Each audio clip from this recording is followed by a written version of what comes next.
여러분, 한국은행 이주열 총재가 최악 시나리오까지 언급을 했습니다.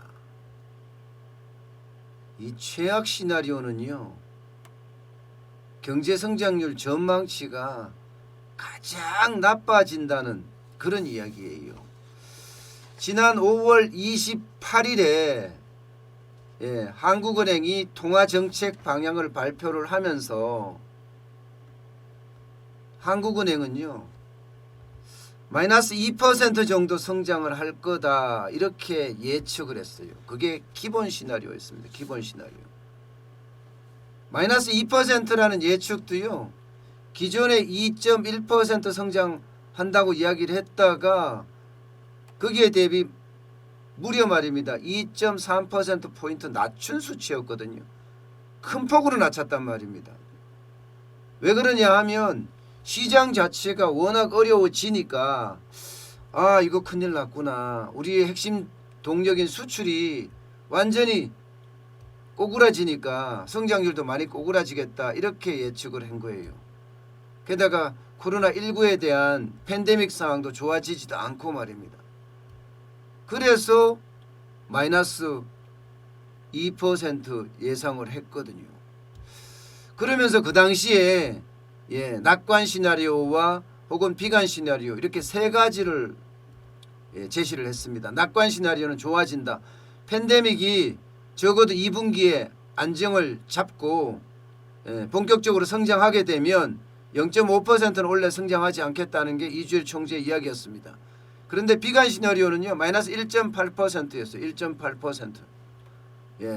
지금 1.8%로 가지 않느냐, 뭐 이런 이야기까지 계속 지금 나오고 있는 상황이에요.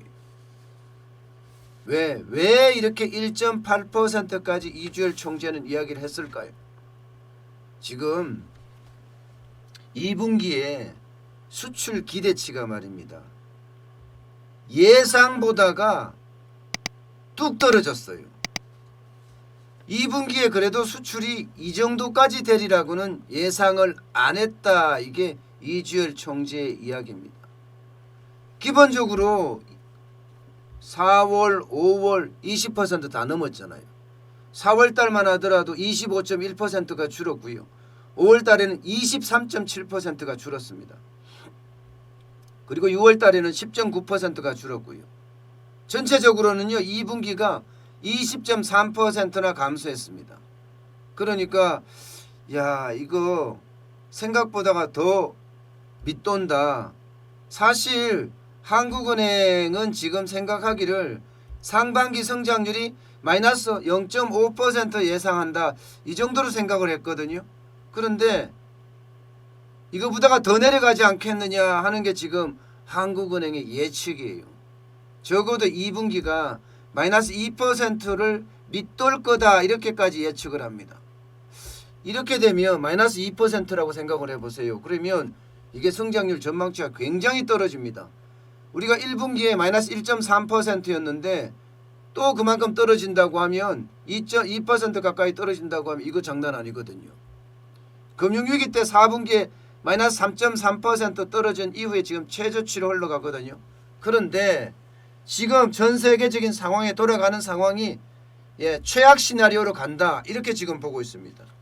기본적으로는 코로나19가 안 잡혔어요. 게다가 치료제나 백신도 아직 시간이 많이 걸릴 것으로 보고 있어요. 이게 2분기가 아니라 3분기, 4분기까지도 갈 수 있다, 이런 예측까지 지금 나오고 있거든요. 그러니까 이주열 한국은행 총재가 기자들하고 질문, 간담회를 하면서 이게 최악의 시나리오도 생각해야 되는 것 아니냐 이런 말까지 나왔습니다. 물론 지금 이야기 그대로 가면요, 최악으로까지는 안 갈 거다 하는 이야기는 있어요. 왜냐하면요, 최악으로 가려고 하면 3분기에 마이너스 3%, 4분기에 마이너스 3%, 이 정도는 가야 된다 이런 얘기. 매 분기마다 3% 이상 하락을 해야지만이 마이너스 1.8%를 간다는 이야기인데 그러지는 않을 거라는 거죠. 그러지는 않을 거다. 그러니까 최악의 시나리오에 근접을 하겠지만 최악의 시나리오는 가지 않을 거다 하는 게 지금 한국은행의 그 전망이에요. 그러니까 한국은행은요, 야 이거 최악의 시나리오 생각해야 되면 지금 와서 우리가 어떻게 해야 될까? 한국은행 입장에서는요, 그만큼 줄어든다고 하니까 수출이 나빠지고, 예, 코로나19의 팬데믹 상황이 계속되니까 금리는 동결시켜야 되겠다. 그래서 기준금리가 어저께 동결됐습니다. 지금 보시다시피 기준금리가 대한민국은 0.5%포인트입니다. 0.5%예요. 굉장히 낮죠. 미국은 지금 0%에서 0.25니까 사실상 미국은 0%입니다. 우리도 B컷을 한번 했잖아요. 그죠? B컷을 한번 했습니다.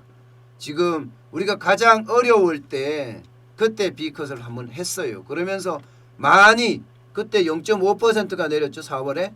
예, 그만큼 많이 내렸으니까 야 이거는 진짜 우리가 생각하지 못한 그런 B컷 금리를 굉장히 많이 다운시키다가 이번엔 이제 동결시키면서 동결시키는 이유가 그래요. 지금 시중에 자금이 엄청 많잖아요. 3054조라고 하잖아요. 야 이게 너무 많은 거 아니냐. 지금 벌써 통화량이 너무 많다는 이야기가 조금씩 나오고 있거든요. 그만큼 이 돈이 많으면 많을 만큼 어딘가 투자로 간다. 그런데 그게 부동산에서 부작용이 나지 않느냐. 그래서 좀 줄여야 된다. 이런 이야기도 좀 있었어요. 그런데 말입니다. 저는 그렇게 봅니다. 정부가 인기 영합주의로 돈을 마구마구 풀었기 때문에 지금 큰 문제가 지금 발생했다고 봅니다. 통화량이 이 갈 곳에 가야 되거든요. 갈 곳에 가야 되는데 가지 않을 곳에 마구 가는 바람에 뭐 현금 복지로 현금 살포 엄청 했죠. 긴급 재난지원금 마구마구 뿌렸죠. 그러니 유동성이 넘칠 수밖에 해요. 유동성이 넘치니까 이 돈들이 갈 곳이 있어야 되는데 갈 곳이 없어요.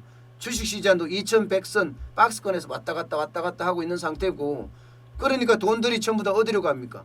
해외 투자로 갔다가, 예, 금투자, 채권 투자, 심지어 부동산 가장 쉽게 일반인들이 부동산 투자를 굉장히 쉽게 생각하거든요. 누구나. 그러니까 이게 부동산 쪽으로 많이 몰리고 있다. 저는 이렇게 봅니다. 예, 지금 앞으로도 돈 뿌릴 일이 엄청나게 많은데 한국판 뉴딜 정책만 하더라도 정부가 뿌린다는 돈만 111조예요. 문재인 정부 안에 65조를 뿌리겠다고 그랬어요. 이게 과연 계속 좋은 일이 발생을 할지. 저는 시장은요 굉장히 복잡다기하고 여러 방향으로 판단을 해봐야 된다고 생각을 해요. 시중에 돈은 많은데 계속 묶는다? 그렇게 되면 아마 그 묶는 자체가 폭발로 일어나지 않을까. 그래서 한국은행은 지금 어쨌든 실물 경제가 좋지 않다 이렇게 판단했기 때문에 금리를 동결시킨 겁니다.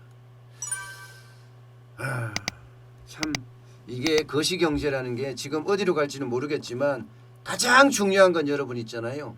시중에 돈이 많다는 사실이고요. 이 돈 많은 걸 잘못 통제하면 예, 시장의 패닉까지 불러올 수 있다. 저는 이런 생각까지 지금 하고 있습니다. 시장의 패닉이라는 게 아마 생각했던 것보다가 엄청나게 클 거예요. 사실 돈이 갈 곳을 가야 되는데 갈 곳을 안 가고 엉뚱한 곳에 자꾸 가니까 그런 문제가 발생되지 않나 싶습니다.